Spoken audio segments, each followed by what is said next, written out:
Good morning. It is day 2 of me doing the Acacia Crossbody Bag. I had to take a step back yesterday and I finished the exterior, but I just couldn't, I didn't have it in me to do the lining. I just realized I was way too tired and needed to rest and recover from getting up so early and having a horrible sleep the night before. And yeah, so now it's time to attach the gusset to the lining panel pieces. I'm just going to clip that at the top there as it's folded in half to find the center here. I'm going to make a little snip on each side with my detail snips. Snip. Sometimes I just do a cut like that, and sometimes I do a snip. I prefer to do the snip, but sometimes like the V shape, but sometimes I end up cutting just a little too much. I've got to find the centers on these. That one's folded. I got the fold line still. Should be good enough. This one, I'm just going to do a little slit this way because there's a lot of layers here. Open it up and little snip out of the seam allowance, and this one same thing, just going to fold it on that line.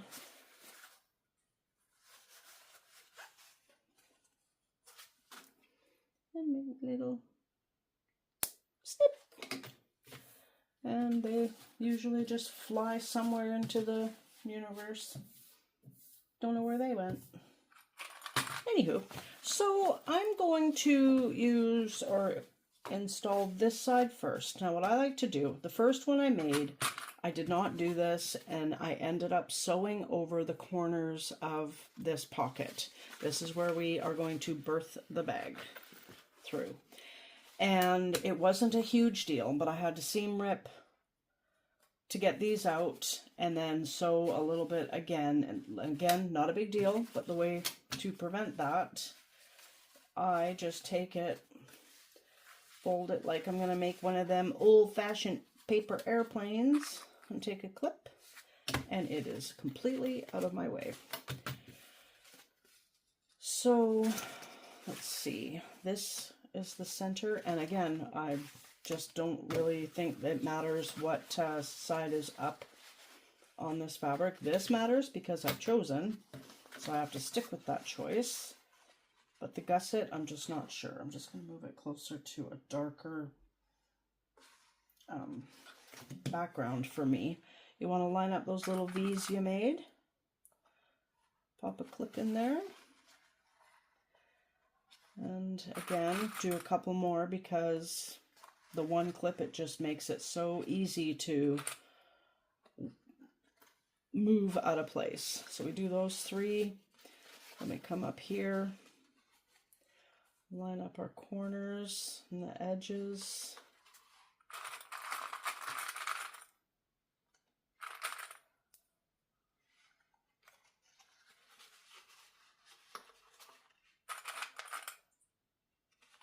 And the other side.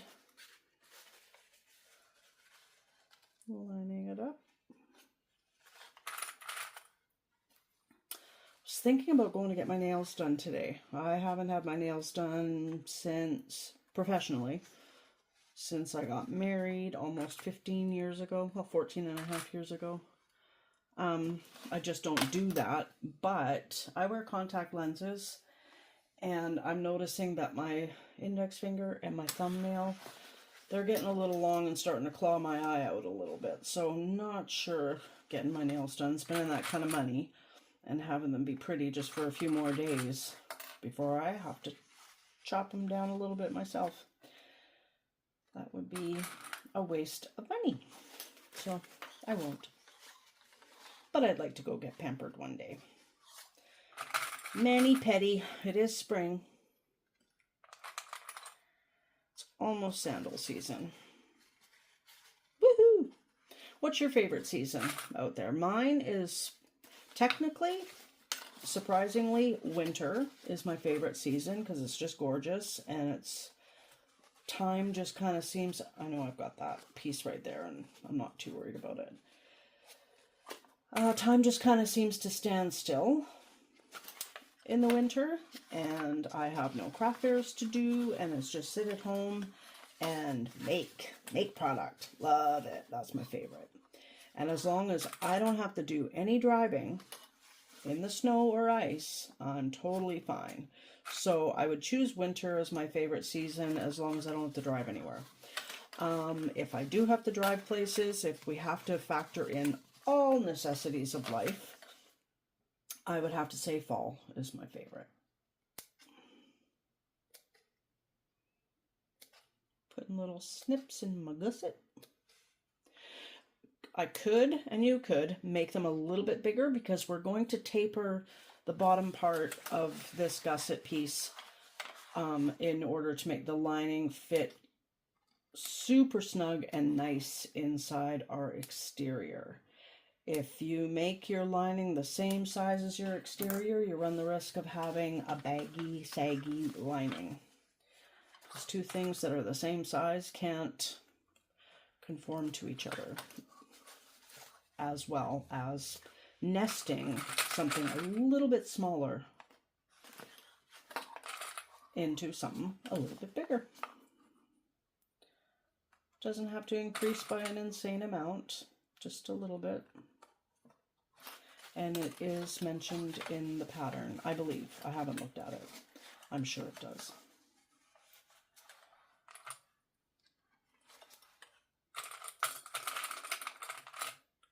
It's very gloomy today. It'll be interesting to compare today's lighting to yesterday's lighting because it was a mix of sun and cloud, but it's super sunny for a while. At least I think it was. I could be mixing it up with the day that the video failed. I'm just going to check the pattern and make sure that we're supposed to do some... Yep, I knew she said it. Never doubted. Just had to double check. Now I moved my chair a little bit yesterday. Stitch length is at 3.5, my favorite. And so I'm going to start out. Probably going to start making a bigger seam allowance somewhere around here. I really don't have much of a rhyme or reason for that. And here we go.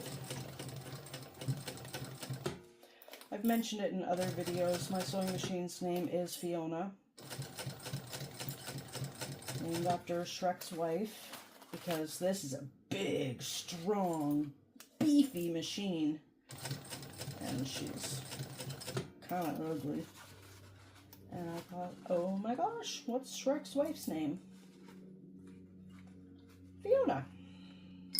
So I named her Fiona. And my domestic sewing machine's name, because she's domestic, I was thinking, domesticated housewife. Ugh. No, that's not what I am. What were popular girl names in the 50s? I think I did 50s. I may have done 60s. Not sure. Anyway, Sophia is on there. And the name Sophia, there's nothing wrong with it. It's not as cute as Sophie. So my domestic sewing machine's name is Sophie. Sophie and Fiona. They could fight crime together. Crime against fabric that was bought because it was cute, but you just don't want to use it up because it's so cute. You never had that? I've done that. I'm an avid crocheter. I think I've said that in other videos too. It's actually what I make my money at. But I'll be making my money at this too. I'm selling my bags this year. Anyway, avid crocheter. Now, where was I going with that? Oh my gosh, I don't remember. Oh yes, I do remember now. So I would buy yarn, tons of it, of course. I still have tons of it. And I would have a color. I'm like, oh my gosh, I only have enough for 2 more hats in this color. And I wouldn't use it. I'm like, what are you doing? The whole point of buying yarn is to use it and essentially make money at it. Now, don't forget to get your seam allowance back to normal. Back to the one mentioned in the pattern. Now, my lining or my gusset is rippling there, and I'm not going to lose sleep over it. I wish it wasn't doing it. Oh, it really went. Why did it do that? I hope I don't have the wrong piece. I don't.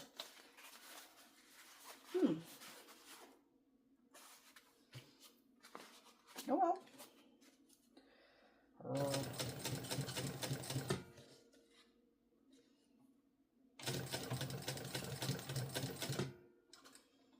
Guess I'll be trimming that.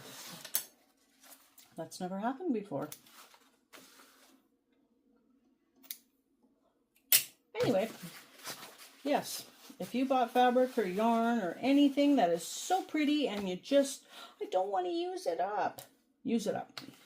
Don't save it for a rainy day. Don't save it for a special occasion. Today is the special occasion in your life. You have permission. It's just gathering dust if it sits in your stash. I haven't bought yarn for quite a while, and I just keep thinking, I'm bored. I'm bored with the yarn I have. But then I go digging in my yarn stash, and I'm like, I forgot I bought that.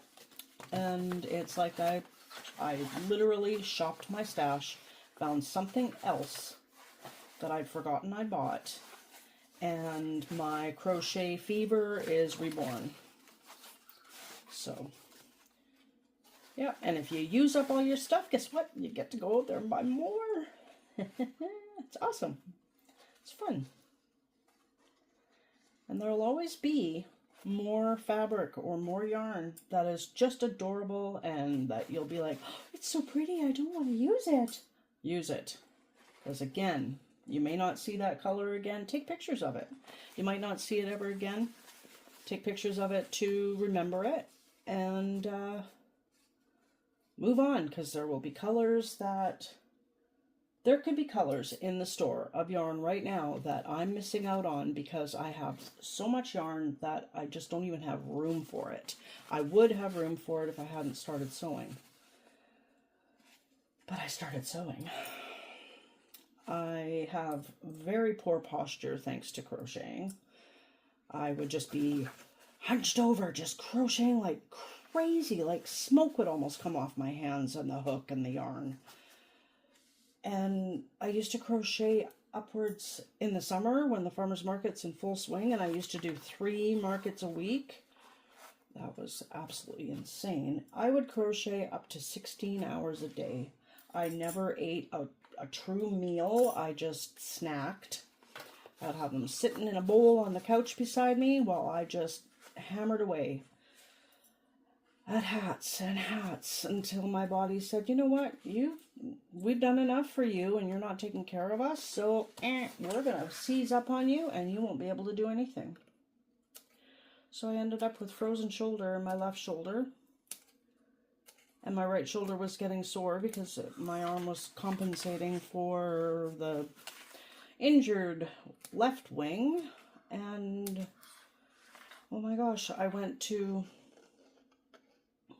orthobiotomy. I don't know if you've ever heard of it. It's a little recognized therapy, very gentle. They move away from pain, you know, where physio moves you and it hurts, and then they're like, okay, let's move a little more. Orthobiotomy keeps you far from pain and leading to wellness. It may have worked, but I didn't have the time or the money to invest in waiting that long. I ended up needing cortisone shots, and I went to physio, and the physiotherapist gave me my mobility back. Am I 100%? No. Far from it. But my left shoulder is pretty much pain-free. Then it happened to my right shoulder. and I didn't do any therapies. I know the moves to make, and I'm probably in more pain now than I was before, but that's because with my left shoulder, if I moved a certain way and it hurt, I'd be like, oh, not moving that way again.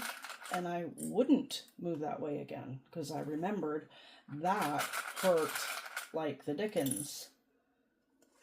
And so I wouldn't move that way again. And it got to the point where I had frozen shoulder, extreme limited mobility.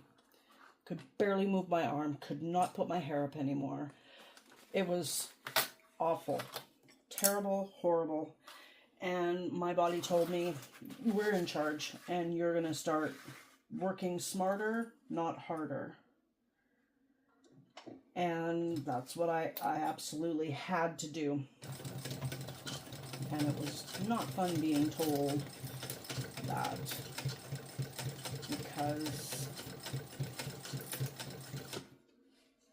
it just isn't fun. You want to be able to do, and you want to do what you want to do when you want to do it. And nope, my body said, nope, not again, not happening.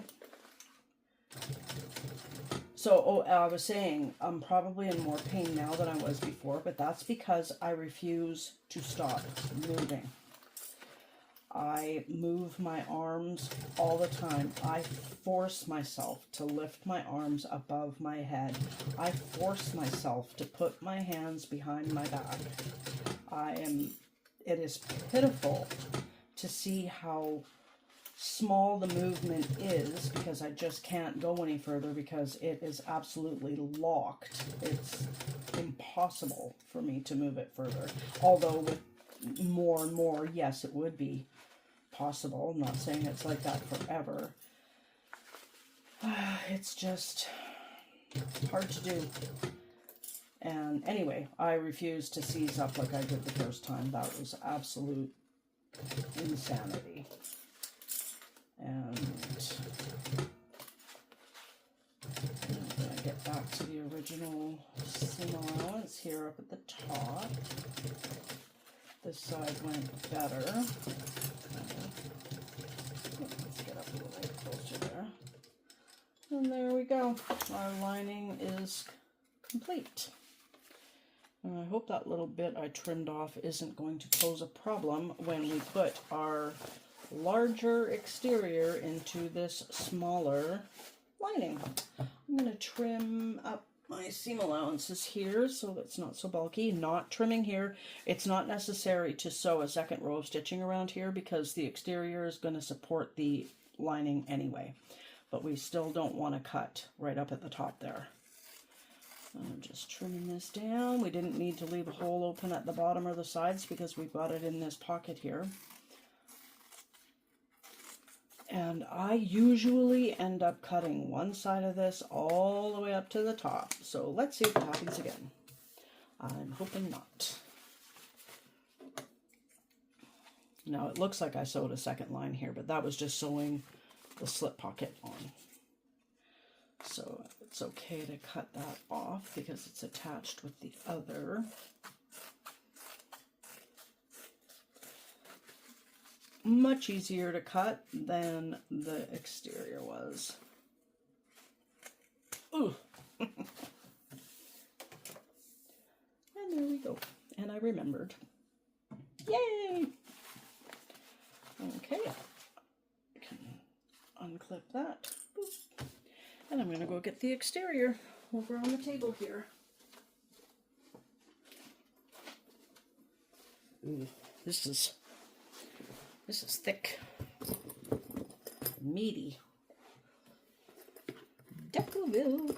I've done one bag with Decoville of this style. Have I done two? I think I might have done two. This could be hard to turn out. It will be a little difficult. Anyway, I want my zipper pocket to be on the back panel. So we have our back panel of the exterior. We have our back panel of the lining. We are going to keep them oriented. Pardon me, oriented that way so that they turn out that way. I'm just going to squish the exterior here. I haven't checked the, oh, I'm going to make sure these D-rings are pointed down. Probably fine even if they were pointing up, but why tempt it? Why? There's just no need for that. Okay. Does anybody know what that's from? Sliding across the floor. Okay, so you want to line up your sides first. It's tight here, but it's doable. You're going to butterfly your stitches, your exterior and your lining, and you're going to make sure that your seams match up as good as possible. As best as you can. Let's get that open there. You could use double-sided tape and tape them open. I don't feel it's necessary on this bag. Never had to do it. I've had to do it on a different bag. I can't remember what pattern that was. But I've done it once before. And it helps. It really does. Okay, come on. Ooh. Oh my goodness. Get this side up.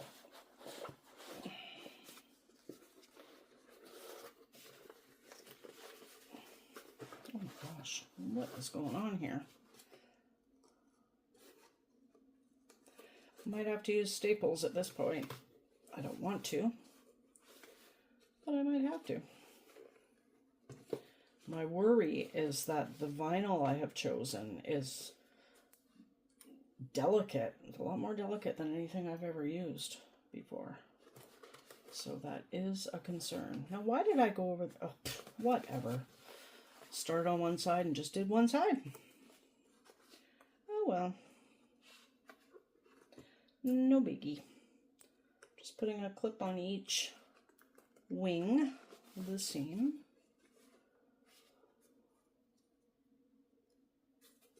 There we go. Once you get your 4 corners, they're not really corners, but your 4 anchor points, the rest is easier, in my opinion. I just... one clip.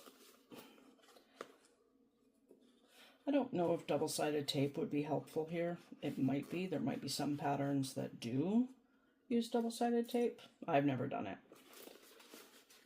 But it could be an option. I am by no means a pro at any of this.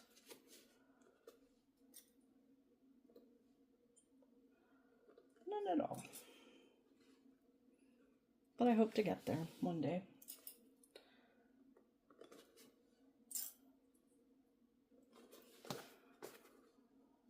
Yeah, the rest is coming together super easy. And you see how the lining is fitting this like a glove? It's going to fit like that on the inside too. It's going to be really, really nice. Really nice together. And I do have a pucker. I know I have at least one pucker on the lining, but that's okay. That is all right. Okay. Same seam allowance, 3.5, because this is construction. I am going to check my bobbin. I'm pretty sure it's okay, but I'm going to check it. Just in case. Oh yeah, we're good. We are good. That's another thing. I don't know if I mentioned it earlier in the video, because that was yesterday. The bobbins on the Juki 1181N are bigger than these, and that would be nice. Okay, I knew I shouldn't have done that, but I did. There we go. Pull this up, and because I'm so close to the end, the finish line here, I'm not chancing it. I know I said that I should just chalk that up to a one-off, but I just can't, not when I'm this close to the finish line, like I said.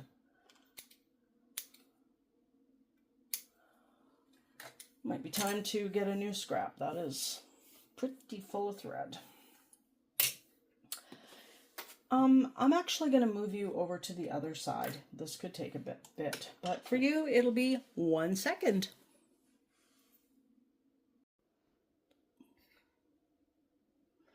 Testing, testing. How much am I in here? I'm going to watch it. Hi. Do-do-do-do-do-do. How much am I in the shot? Do-do-do-do. Do-do-do-do.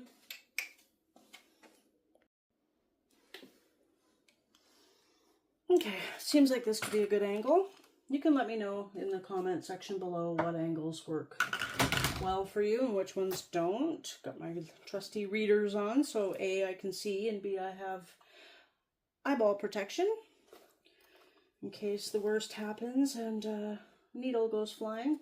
I like to start on the back because that's where the, what's it called? The back stitching is going to be, so that's just my preference. Get my trusty emotional support burnishing tool. And we back stitch and away we go. Oh yeah, I'm sewing through the deck over the light, so my needle might get a little gunky.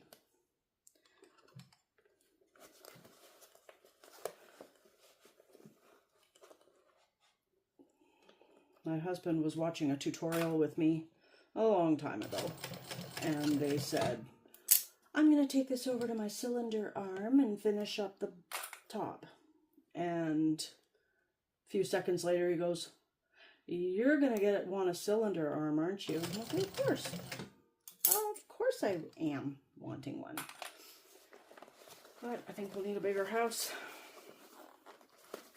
We have a very small house, not the tiny homes that are all the rage right now, but we have a 1-bedroom home with 2 sewing rooms. Okay, well, they're not sewing rooms, they're sewing sections. One in the living room, one in the bedroom, where the office is as well. So it's fun when power failures happen and then the power comes back on in the middle of the night when you're sleeping. And then the printer cycles through because it came back on. That's always fun. And I'm being extremely sarcastic there. Okay, I've noticed that my exterior is not matching up to my lining too well there. So let's just fight this battle.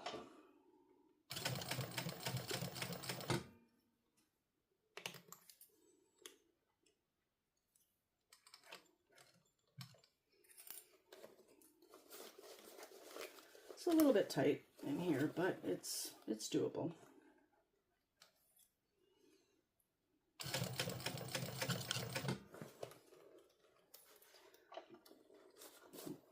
Kind of got off kilter there a little bit. I get back on track in a few seconds here.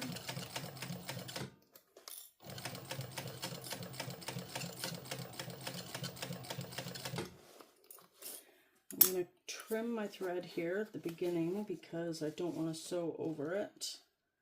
And with the way things have been going, that is an extreme likelihood.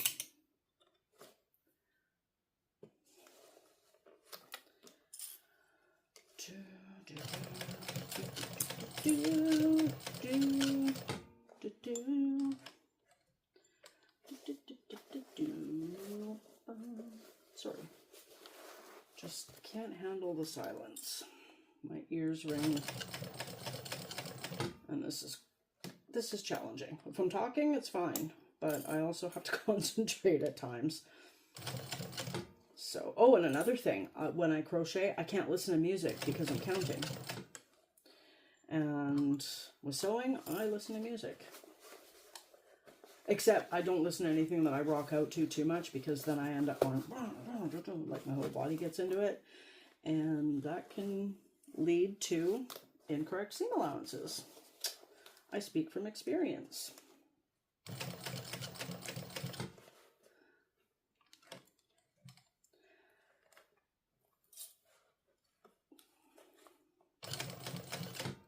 No. There we go. my goodness, we're like home stretch of the top, or this isn't top stitching. Stitching the top seam, but not top stitching. And again, I ended up a little off. Yeah, those lumps and bumps on the sides there, those, I'm trying to play around with you.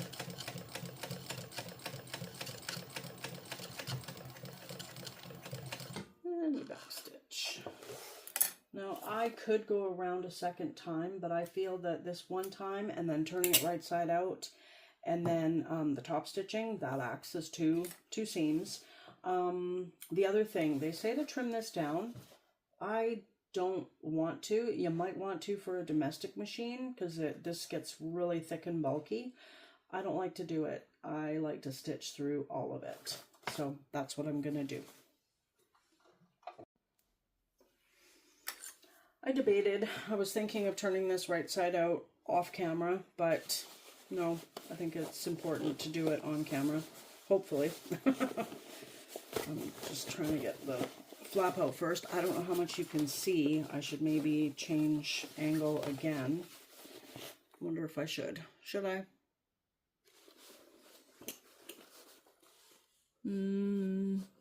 I think I'll try it here and we'll see what happens. Or maybe you won't see what happens. Because I am not putting this back if I notice that hardly any of it was in the screen frame, in the frame. I think that's what you call it. Just grabbing the bottom of the exterior and trying to gently but firmly pull through the pocket. I don't know, with zipper pouches, every tutorial I've ever watched, they say, go directly to the very far end and start pulling. I don't know if that's really the best advice for a big, well, this isn't a big bag, but it's big compared to a small zipper pouch. I don't know if that's the greatest advice because it might be better to just kind of slowly turn it right side out from the top and work your way down. I don't know. But this seems to, ooh, here we go. Yay! That was actually a lot easier than it usually is for me. Well, that's good. Now we just have to figure out this mess here. Get the pocket back in the pocket. Reach in. I'm going to straighten all this out. I'm not going to make it picture perfect like if I was selling this online, which I probably will. I would definitely, you know, make sure there's no wrinkles or dents or anything in it and stuff. I'm not going to go to that extent right now. But I am going to, okay, there's a pucker and there's a teeny tiny pucker and I thought there was a pucker up here. Nope. Oh, unless it's on this side. Nope. Okay. I'm okay with that. I really kind of don't care about interior puckers. And it seems that trimming off a bit of my gusset there was no issues with that. And I don't see why there would be an issue now.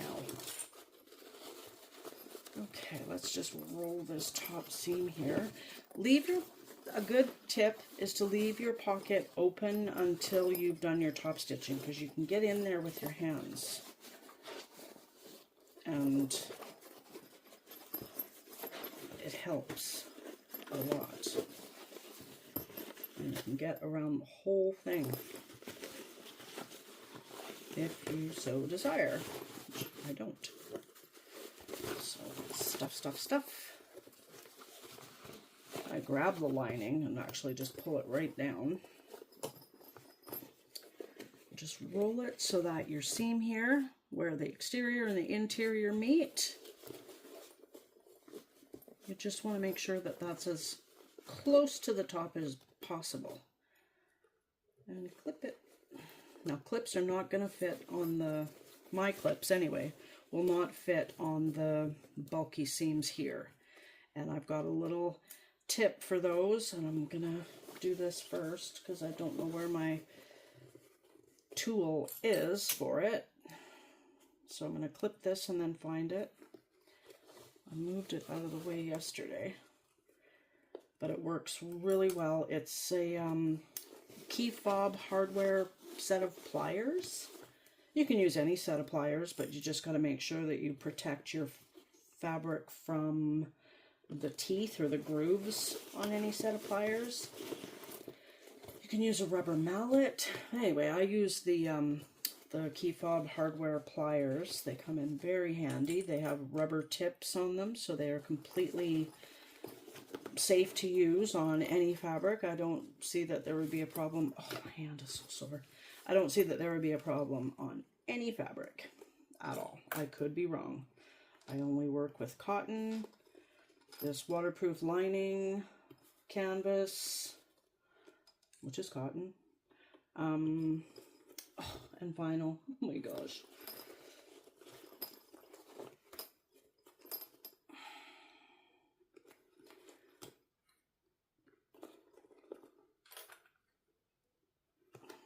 There we go. I'm going to turn around, whip myself around here.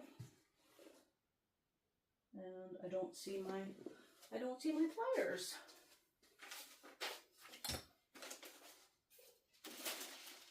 If you saw this table, you'd know why.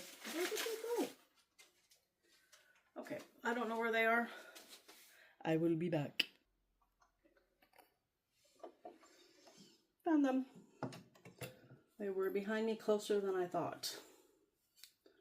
Get my readers back on. So I just take my trusty pliers with the plastic or the rubber tips on them, and I just get one side on either side of this and give it a good squeeze.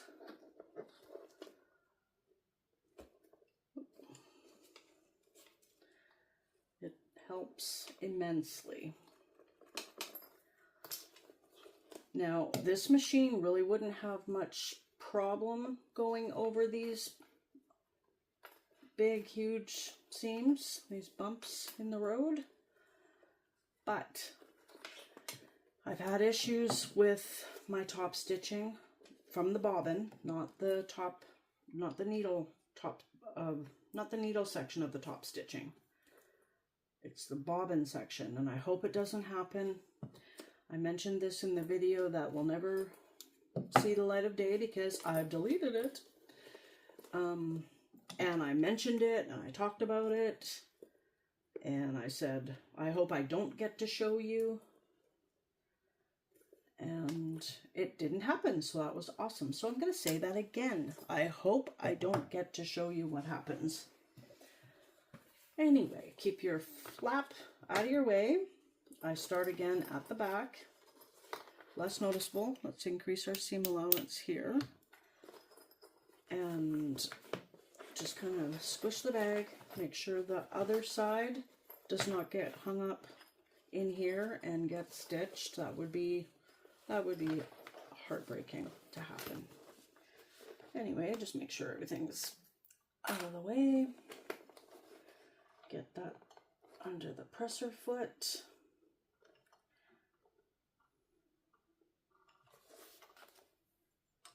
Needle down, make sure everything's out of the way. And yes, I'm going to back stitch. This thread is not that noticeable, and it's at the back of the bag anyway.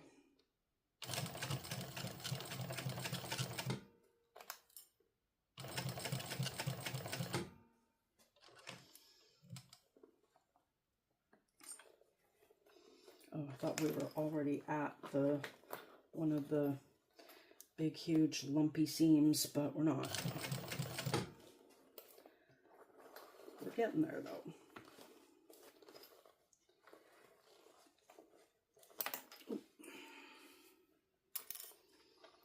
Make sure you're relined up after adjusting everything. Here's my trusty homemade hump jumper. Which I'm going to use in a second.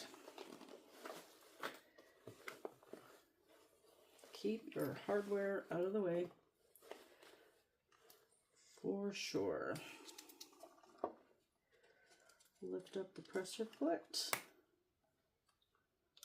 Have your trusty burnishing tool or awl or stiletto, that's the other word for it, and proceed carefully.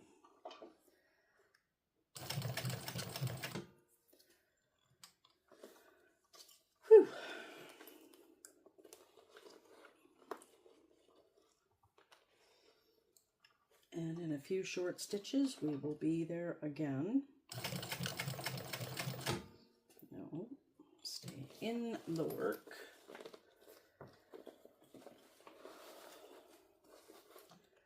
Get your zipper pull out of the way. You just don't need any more complications. Just did one, I'll do one more. Then I'll put this homemade hump jumper behind the presser foot, behind the needle, under the presser foot.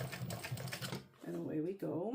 I don't know if you heard, you know, the needle go through the extra layers. It handled it no problem, but now we're on a straighter stretch. Those stretches are fun, and in a few stitches I will move my zipper pull out of the way again. Oh, my lining is showing a tiny bit, but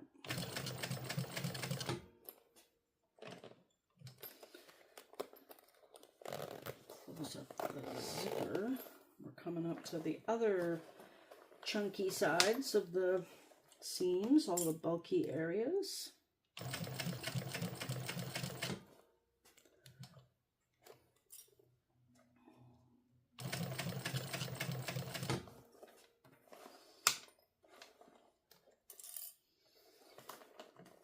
We're getting there.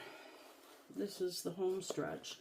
This is when you can start thinking, oh, it's going together, it's almost done. You can be super excited and anxious too, and it's a good anxious. There we go. That really kind of struggled there. It was fine though. It didn't struggle. It was, if I had tons of experience and could just go, then it wouldn't have had a problem. It's me going slow too. Like the original clutch motor, I'm sure I've said this before, I'll say it again, it could go 5,000 stitches a minute. This machine is meant for a factory, and I do believe that, like, all industrial machines are meant for a factory. And factory workers, I believe, I could be completely wrong, but judging from videos I've seen, if you're making something, a bag, let's just say it's a bag, and it has 10 pieces to it, each worker is responsible for one piece only. So they are doing the same piece. Like in this instance, let's just say somebody's making the flap of a purse, handbag, crossbody bag, what have you. They're the flap person. They're gonna get so good at it, and yes, they can go super fast. And then the 5,000 stitches a minute, sure, they're probably getting it somewhere up there too. And all the power to them. Yes, pun intended, or no pun intended. I'm just being completely serious there. Cut my threads.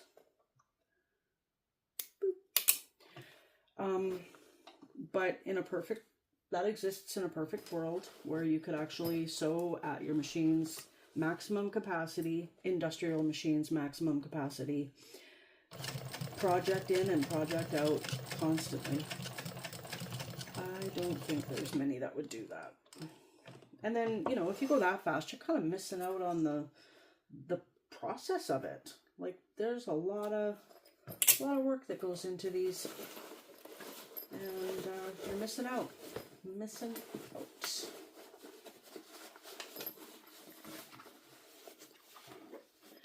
Like, I don't really remember too many Augusts when I first started crocheting for a business, because that would be my busiest month of the year, August. And my most common statement to my husband in the month of August would be, leave me alone, I'm frantic. Because I would just be crocheting, and it's a blur to me. I don't remember much of anything about it. Anyway, there's my top stitching, and oh, I gotta check and make sure if it did that thing. Oh, please, you didn't do that thing. Please, please, please. Okay, I don't have a pucker, but the lining is down a little bit. That's not the problem. Okay, it didn't do it. It almost did it right there. You can see my top thread, I guess. there, I would end up with the bobbin thread being really, really loopy on the big bump areas, like visible loops. They were probably half a centimeter sticking out from the bag. And that is so upsetting, but I think I've figured it out. I think I've managed to diagnose what the problem was and realize that I just need a hump jumper, homemade or otherwise, to solve the problem. Anyway, there's the interior there. I don't know if you can see that. And the exterior here. Isn't she cute? She's not perfectly shaped yet, but she's so cute. I hope you can see that. Isn't she cute? The Acacia Crossbody Bag, a pattern by Bagstock Designs. A wonderful pattern. I love it. Love it, love it, love it. Now let's go tackle that strap.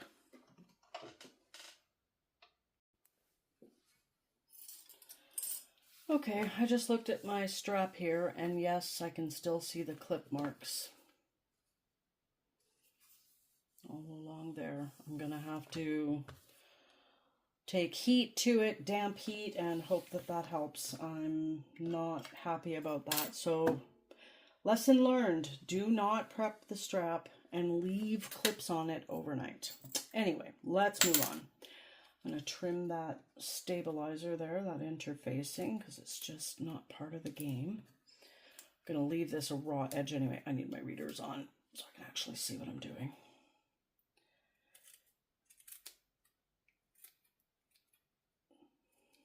I'm not hiding these edges or anything. They're not going to be front row center stage in your face, so I think it's okay. All right, so I'm going to have to check the pattern because I don't do this very often. But what you're going to do is you're going to take your slide adjuster buckle thing with that. You're going to go up one side. Now, if your strap has a right side and a wrong side, you're going to put right side up and go through there. And come back through the other side. Like that. Then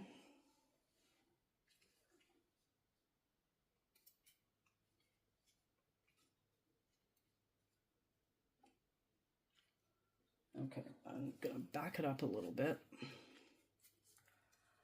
And we're going to come in here. My strap is about 56 and a half inches long. A little long. I've got a template. I don't know if you can see it. No, I don't think you can. There's an orange piece of cardstock all taped together. And it's 28 inches long for a purse strap. And then for crossbody straps, I just double it. Works like a charm. Using a clip there, but it's coming out real quick. Okay. So I just folded it down. It's probably like 1.5 inches down. I don't know. But we're just going to keep that metal thing out of the way as best we can. Last time I did this little screw on the needle thingy hit that and it really scared me. And trying to keep it out of the way is what I'm going to have to do. But anyway, let's just do this. And I'm going to decrease my stitch length a little bit here. I'm going to go down to a 4. So that's out of the way of the screw on the side there. I'm going to use my hump jumper.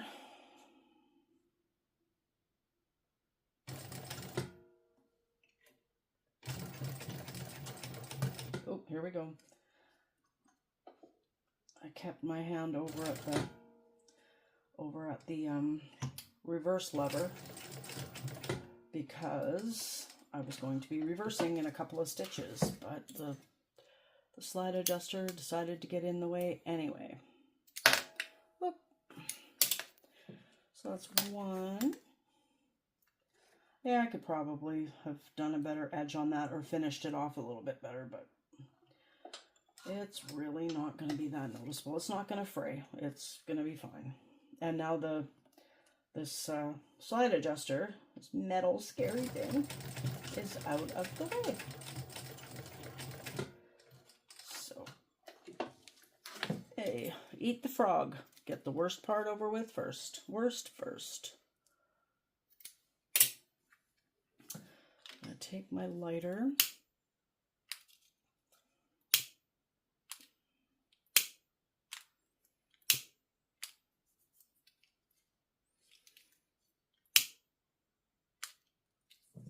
I mean, I can trim this up and do this later.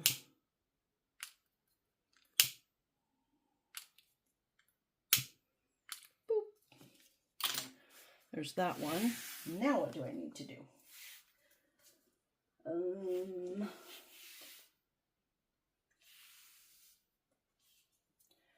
Take a swivel hook. This is heavy, beefy. Okay, so we've got our strap right side up. That's the wrong side. The raw is wrong. So we're going to keep it right side up all the way to the other end. And we're going to put our swivel hook on right side up. We're going to slide it down. I'm reading.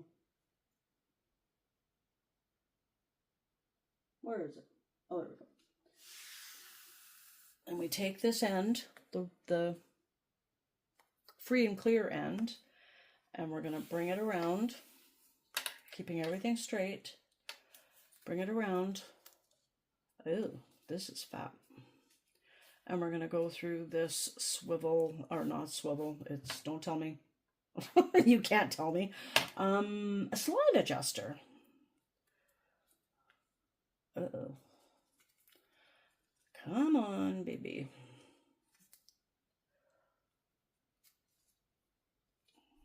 I think I can, I think I can, I think I can, I think I can. Maybe I can't. Ruh-roh. Might have to go on a little road trip and get me some slide adjusters. I don't know. Has this ever happened to any of you where you actually succeeded? Because whoever uses this bag needs to be able to adjust it. And I don't want them to have to just adjust it once and leave it. Okay. I'm going to try my pliers to grab onto it here. No, I don't have enough there, I don't think. Oh, so I did. Whee!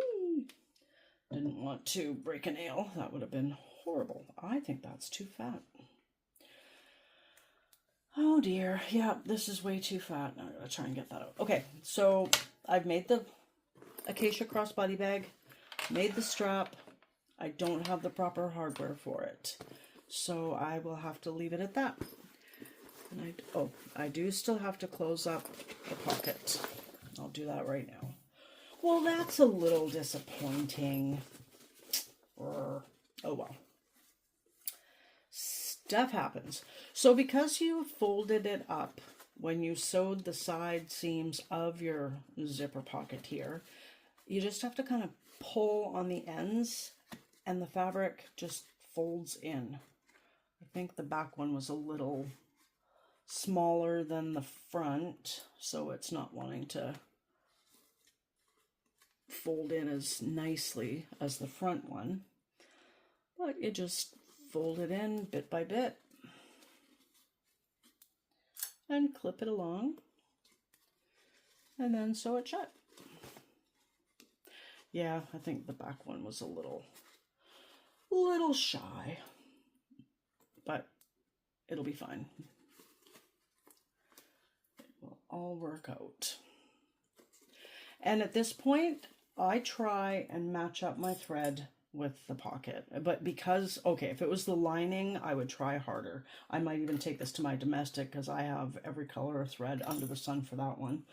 But I don't have every color for this one. But because it's in a pocket, I really don't care. White is quite good enough. So I'll just take a couple clips out. Get your presser foot down. Needle in your work. a little lumpy there because of all the cross seams and stuff. Adjust your stitch length to what you want it to be. I put mine back at 3.5 because I put it at 4 to make that botched crossbody strap that we will just pretend for now, for the sake of the video, that it was successful and that it worked perfectly. I hope you can humor me with that. Pretend it worked out very, very well. Go to the store today, later on. Gonna go to a friend's house for a couple hours, but I'll hit the store first. Now I have a reason to go there, go to the fabric store. I was thinking, oh, I should go, because I'm going to a friend's house. I'm sure I said that just a few seconds ago. I could leave, 15 minutes earlier and go into the fabric store. And I thought, nope, you do not need to go there. That is danger, danger. Nope, you are not going. And now it looks like I have to. Aw, shucks, I have to. Anyway, I like to look at the back of my work, pull on it. I didn't miss anything, so we can stuff it back in the pocket where it belongs. Kind of wing out your hands to get your corners. And we got our little pocket. Eventually, when I run out of size 3 dress zippers, it does call for a dress zipper, but you could use a number 5 as well, or there are smaller numbers than a 5, but I don't have any of those. I think I just want to keep it mostly 5. I am going to melt my threads here on the top stitching.